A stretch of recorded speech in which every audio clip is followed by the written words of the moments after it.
ada satu family kaya dekat Kerala, India yang mempunyai sebuah rumah antara paling terbesar dekat Kerala tu yang telah dibangunkan pada tahun 1888. Dan kalau dikira-kirakan kan, cek kalkulator, 2020 ni, usia rumah tersebut telah mencecah 132 tahun. Bagi akulah, kalau dah 132 tahun, rumah tu dah macam rumah pusaka. Dan didapati rumah tu masih lagi elok, cantik, bersih, kemas. That's why aku cakap rumah tu rumah pusaka. Sebab aku expect dia punya keturunan mesti ada dalam rumah tu. But guys, rumah tu tidak berpenghuni langsung. Tiada siapa pun yang duduk dekat rumah tu, walaupun rumah tu masih elok, cantik, bersih dan dikemas sentiasa. Dikemas je guys, maksudnya ada orang datang pergi kemas-kemas, brum, sapu-sapu. Brum dan sapu tu sama. Tapi itulah, mungkin keturunan mereka telah berhijrah ke sana, ke situ. Ya, merata-rata that's why rumah tu tak ada orang duduk. But guys, apa yang menghairankan adalah rumah yang sekeliling rumah besar tu adalah rumah keturunan mereka. Oh ya, lupa nak bagi tahu korang. Nama family ni adalah Kililalama. Kililalama, ya Allah. Aku tak sebut nama family ni dari awal tadi sebab aku susah nak sebutnya. Aku tulis Kilimalana. Astaghfirullahalazim. Aku baca. Dan nama family tersebut adalah Kilia Manil.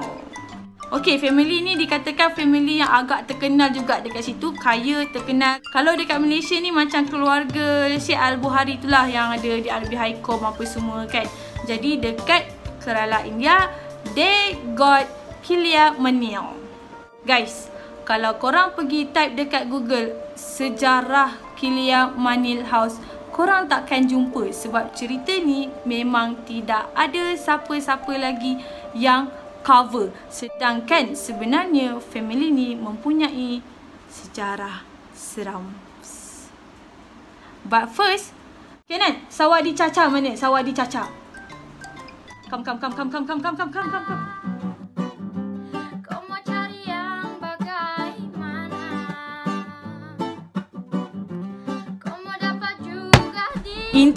Intro, bukan suruh nyanyi. Intro. Okay.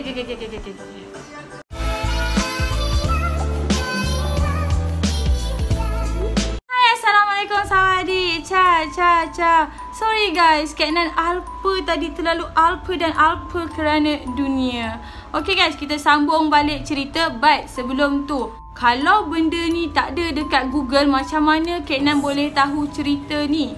Guys, kalau korang type dekat Google Kilila nama itu, korang akan jumpa satu artikel di mana student Malaysia visit Kerala untuk buat research.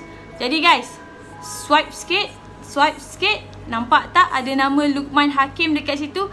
Luqman Hakim itulah yang sendiri cerita pengalaman seram diorang dekat rumah tu.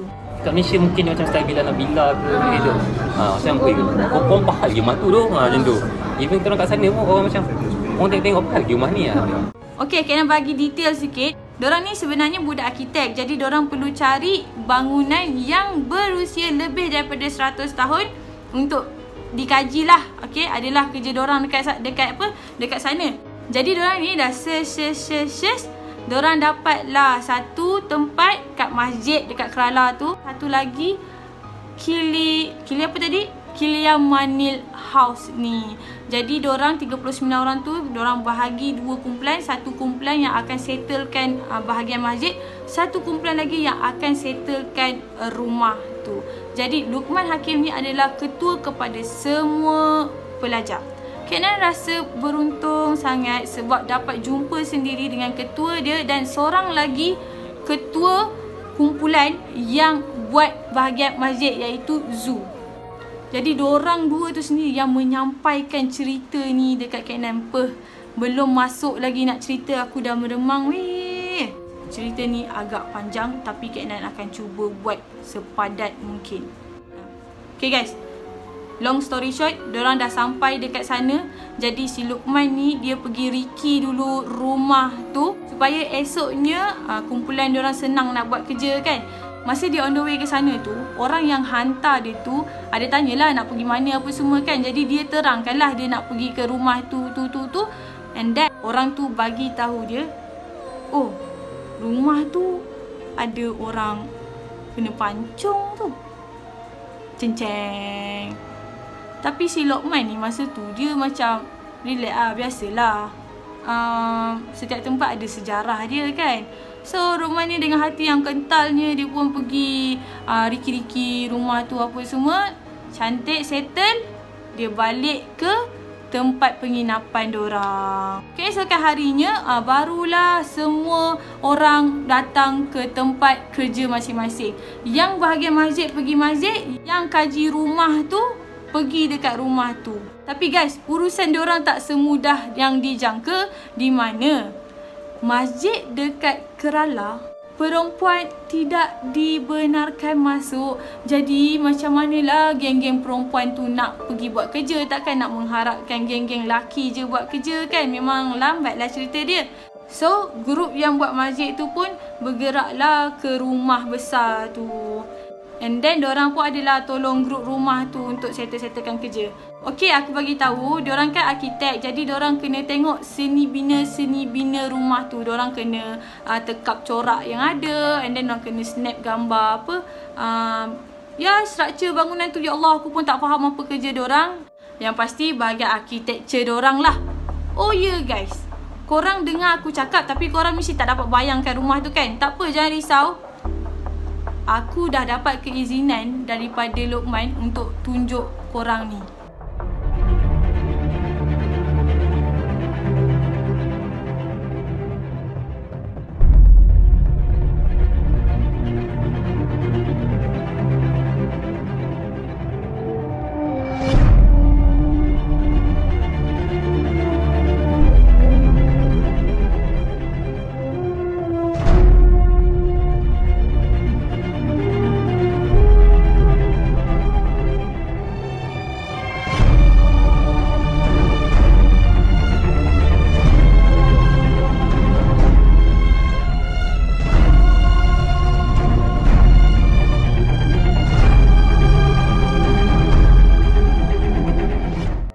Okay, kita sambung. So, habislah kerja diorang satu hari dekat rumah itu. Balik je, kawan diorang si Jack demam. Jack ni adalah fotografer tau dalam grup tu. Dia yang tukang snap gambar. Jack dengan Luqman dia satu bilik. Lepas tu dalam bilik dia tu ada Aiman. Aiman ni orang yang suka bab-bab paranormal tau. And then dia kebetulan lah, dia pun ambil kamera, dia tengok balik gambar-gambar tu. Tiba-tiba dia perasan ada something macam tangkal-tangkal dekat area apa, tingkap-tingkap dalam rumah tu.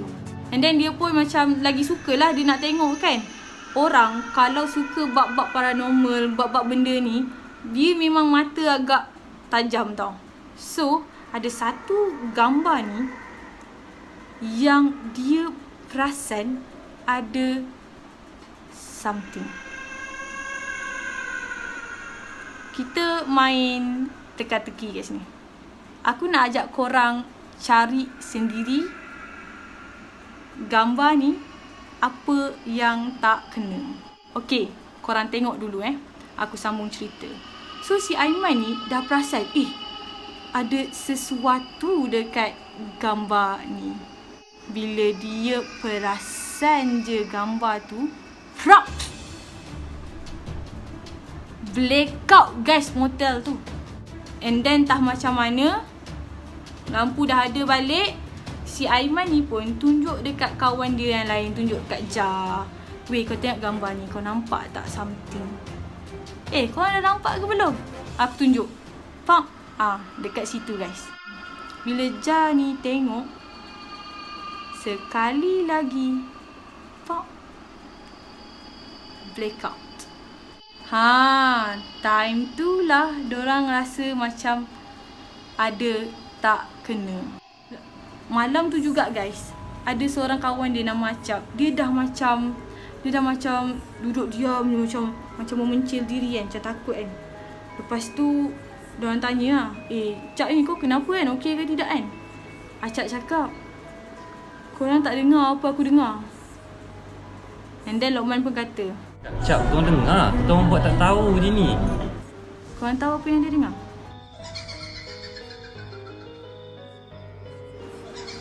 Ya guys, diorang dengar orang menilai. And bunyi tu macam sayup-sayup je. Guys, kalau bunyi tu jauh maknanya dia dekat. Kalau bunyi tu dekat maknanya dia dekat juga kot. Ya, itulah pepatah Melayu kata. Jadi diorang pun rasa macam benda tu dekat dengan diorang. So guys, Lokman as a ketua, dia ajak semua orang bergandeng bahu settlekan rumah tu cepat-cepat. Dengan harapan diorang tak lama lah dekat rumah tu kan. Sebab apa guys? Sebab pensyarah yang menemani rombongan tu akan balik ke Malaysia 2 hari lagi. Maksudnya yang uruskan apa saja segala masalah student dekat situ adalah si Lokman ni. That's why dia kata benda ni kena settle cepat-cepat. Okay, settle malam tu, esoknya hari kedua diorang bekerja. Yang mana tahu dah rasa dah seram-seram tu. Yang masih belum tidak tahu, macam biasalah bekerja macam biasa. Lagi-lagi si Pak An. Pak An ni dia budak teknikal tau. Jadi dia yang akan pergi check bangunan tu macam mana. Naik tangga sana, naik situ, naik sini, masuk bilik tu, masuk bilik ni, naik sampai atas. Relax je dia pergi. Sedangkan dialah orang yang paling penakut dalam grup tu.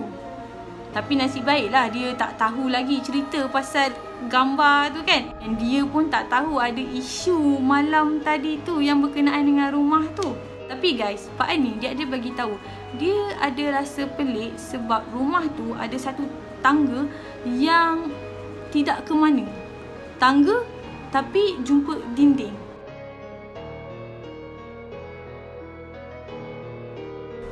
Minta maaf guys, aku terpaksa berhenti cerita sampai sini. Don't worry, aku akan buat part 2. Tapi dengan syarat kalau ada yang nak tahu lebih lanjut pasal rumah ni. So, please subscribe and then bagi tahu aku yang korang nak dengar part 2.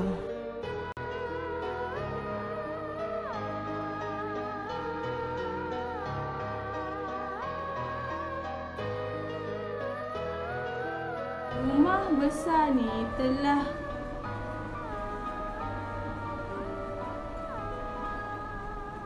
kelakar weh.